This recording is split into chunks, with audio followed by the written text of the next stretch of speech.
Enough में registered सभी vaccinators को मिलेगा मानदेय। Veterinary services federation of India ने लिखा था पत्र। प्रदेश के साथ ही देश के विभिन्न राज्यों में संचालित किए जा रहे राष्ट्रीय पशु रोग नियंत्रण कार्यक्रम के तहत टीकाकरण अभियान में कार्यरत सभी वैक्सीनेटर्स को मानदेय का भुगतान किया जाएगा।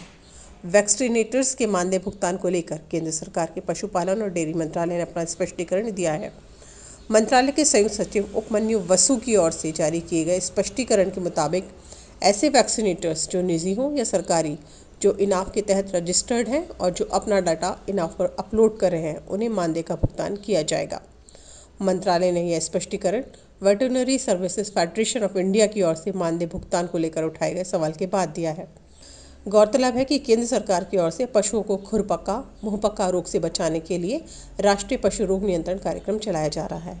इस अभियान के तहत हर वैक्सीनेटर को प्रति पशु वैक्सीनेशन के लिए न्यूनतम 3 रुपये और ईयर टैगिंग की डेटा एंट्री के लिए 2 रुपये मानदेय के रूप में दी जाने की बात कही गई थी। Veterinary services federation of India ने किया था पत्र व्यवहार। केंद्र प्रवर्तित इस योजना के मानदेय को लेकर veterinary services federation of India के नेशनल कोऑर्डिनेटर अजय सैनी ने मंत्रालय से पत्र व्यवहार किया था। इसके बाद मंत्रालय की ओर से इस संबंध में स्पष्टीकरण दिया गया है, जिसमें स्पष्ट है कि इनाफ के तहत रजिस्टर्ड हर वैक्सीनेटर, चाहे वह निजी हो या सरकारी, सभी को मानदेय का भुगतान किया जाएगा। मंत्रालय के संयुक्त सचिव की ओर से जारी किए गए इन आदेशों का फायदा न केवल राजस्थान बल्कि पूरे देश में इस योजना के तहत कार्यरत वैक्सीनेटर्स को मिलेगा, क्योंकि यह योजना राजस्थान के साथ साथ देश के अन्य राज्यों में भी संचालित की जा रही है। क्या है राष्ट्रीय पशु रोग नियंत्रण कार्यक्रम?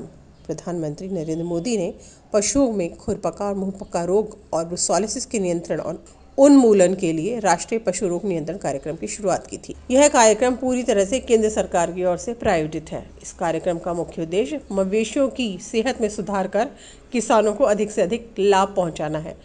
खुरपका मुंहपका रोग से पशुधन के दूध और अन्य पशुधन उत्पादों के आधार पर प्रत्यक्ष नकारात्मक प्रभाव पड़ता है, जिससे पशुपालकों को काफ़ी नुकसान होता है। इस पूरे प्रकरण को लेकर veterinary services federation of India के राष्ट्रीय समन्वयक अजय सैनी ने खुशी जताई है। उन्होंने कहा कि फेडरेशन मंत्रालय के इस कदम का स्वागत करती है और इसका फ़ायदा देश भर के वैक्सीनेटर्स को मिल सकेगा। साथ ही उन्होंने फेडरेशन की तरफ से मांग की है कृत्रिम गर्भाधान योजना के तहत कार्यरत सभी सरकारी कृत्रिम गर्भाधान कार्यकर्ताओं के बंद किए गए मानदेय का भी भुगतान फिर से शुरू किया जाना चाहिए। ब्यूरो रिपोर्ट, पत्रिका टीवी।